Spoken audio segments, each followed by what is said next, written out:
Hey, what's up, everybody? Today we are going to see one of the remarkable achievements of human beings, that is, vaccine. In this video, we are going to see what is a vaccine, what are the stages in the production of vaccine, what are the challenges faced by the researchers or the scientists in the production of vaccine, what are the costliest vaccines in the world, and the limitations of vaccine, and finally, a bonus. I do have two questions for you, which you may answer in the comments below. Let us jump into the video.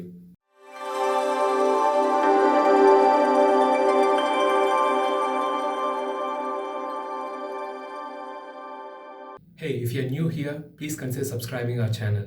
The entire world is running a race to produce vaccine for COVID-19. About top 35 companies in the world, including two companies from India, are trying to produce vaccine for COVID-19. As everybody knows, COVID-19, the virus SARS-CoV type 2 affects our respiratory system, which can be said it affects human beings rather than any other animal species. The common symptoms could be common cold, fever, SARS, severe acute respiratory syndrome, and MERS, middle-aged respiratory syndrome, etc. These symptoms cannot be found in our body till the virus replicates itself for about 14 days and spreads all over the body. Let us see what is vaccine. A vaccine is a weakened, killed, or genetically engineered form of microbe or virus or its toxin or its surface protein which causes infectious disease. When we inject it into our body, it helps to stimulate our immunity and produce antibodies to fight against this infectious disease. Then, what is vaccination? The administration of this vaccine to a normal, healthy human is called as vaccination. What does our immune system do when we administer vaccine? When we receive vaccine, our immune system recognizes vaccine as a threat, as a foreign body, and it destroys it, creating antibodies. And most important thing, it remembers it. And in the near future, if these viruses attack our body, our immune system responds to it, fight against it, and kills it. What are the types of vaccines? There are majorly three types in vaccine. First one, live vaccine. Let us not go to complicated terms. Live vaccine. You're right. The microbe or the virus will be alive. Yes, you are right. We are going to inject the live microbe into our body. But only difference between the infectious microbe and then the vaccine is the live vaccine is completely the weakened form, which prompts our immune system. Do we have any live vaccine currently in use? Yes, a number of them. For example, the vaccines which are administered for smallpox, chickenpox, mumps, etc. There is one drawback in the production of live vaccine. It takes a lot of time for testing, and the scientists should be extremely cautious about this weakened form of virus. And the second type, inactivated vaccine. What do you mean by inactivated? The killed virus or microbe, we call it as inactivated vaccine. Example, flu vaccine, hepatitis A, and then rabies. What are the drawbacks related to this vaccine?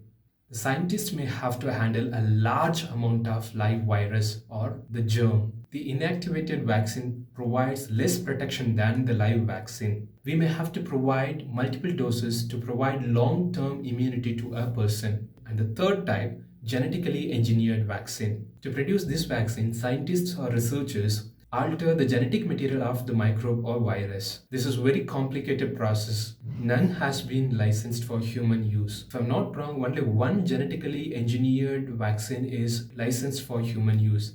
That is the vaccine for hepatitis B. We have completed seeing the three types of vaccines. Now let us see what are the stages in the preparation of our production of a vaccine. The production of vaccine involves a lot of complex processes. We are going to see just 5 important processes that are involved in the production of vaccine. The first step, propagation of antigens.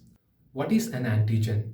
An antigen is a toxin or a foreign substance like virus, bacteria, which induces an immune response in our body, especially the production of antibodies. What do we mean by propagation of antigen? So culturing antigens or else producing a large amount of this toxic or else germs, we call it as propagation of antigen. How do we produce a large amount of virus or bacteria? Let us see this with an example. These viruses are grown on a suitable medium. For example, influenza virus is grown on chicken eggs. And the second step is isolation of antigen. In this step, the scientists or the researchers carefully separate only antigens from the host cells. And comes the next step, purification of antigens. In this step, using scientific methods, the required protein or the toxic substances are selectively separated, which we call it as purification of antigens. Scientific methods like ultrafiltration, chromatography, and the fourth step is formulation. In this step, the needed substances like adjuvants, preservatives, stabilizers, inactivators are added to the antigens. And these four substances have got their own specific functions to do in the vaccine. And the next fifth important step is packaging. The well-prepared vaccines are put in aseptic packaging in vials or syringes and distributed. These are just the steps that are involved in the manufacture or making of vaccine, whereas and licensing a vaccine may take years and years. Just I want you to know the truth. Out of hundreds of vaccines produced in the world, only less than 10% of the vaccines are licensed for human use. And these vaccines have to be preserved in the temperature range between 2 degrees Celsius to 8 degrees Celsius. How long does it take to prepare a vaccine? It may take 12 months to 36 months. That is between 1 year to 3 years to be approved for human use. What are the challenges that are involved in the production of vaccine? Let us see three major challenges that are faced by the scientists or the researchers right now. The first one, ensuring the vaccine's safety. Most vaccines help to survive, but they do not stop infections. Vaccines should be capable of stopping infectious disease. And the second important challenge, providing long-term protection. You heard me right. A vaccine should be capable of providing a long-term protection for anybody who has taken it. And most importantly, the person should not be reinfected. The third important challenge, protecting the older people or the people those who have got very low immune power. The vaccine should be capable of protecting the older people tend to have weaker immune power. What are the limitations of vaccine? When a vaccine is administered to a person, it may work well and it may not work well. If it may not work well, what may be the reason? What may be the other causes that may not allow the vaccine to perform its 100%? Here are a few. First one, genetics. A person who has got a weaker immune system from his father or mother may not be protected by the vaccine. And the second one, a weaker health. A vaccine's performance depends upon the person's immunity or the health. And the third one, nutritional status. If the person is already malnourished and he doesn't have enough capability to produce antibodies, then the vaccine may not work. And the fourth one, lack of response. If our bodies do not respond well to the vaccine, then the vaccine may fail. And the fifth one, age of the people. Usually, the older people tend to have a weaker immune system. If so, the vaccine may not work. And the next question, how many licensed vaccines are available in the world?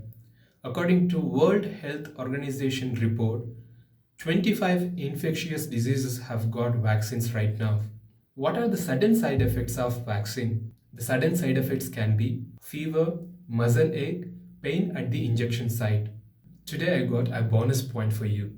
That is the costliest vaccines in the world. We are going to see the top 2 costliest vaccines in the world. The first one, Zostavax or Zoster vaccine, also known as shingle vaccine. This is the costliest vaccine in the world, $242.43. And the second one, ProQuad, which costs $235. Finding a vaccine is a $1 billion project. This project can also be said as $1 billion business, and it involves number of complicated processes.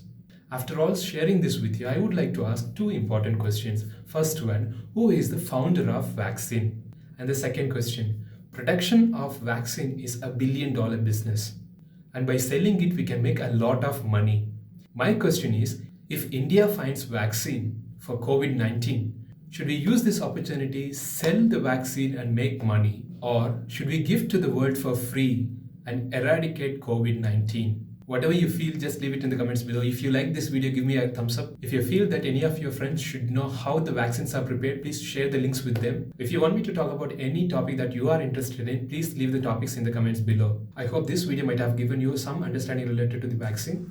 Thank you for watching. Love you all. See you in the next video. Bye-bye.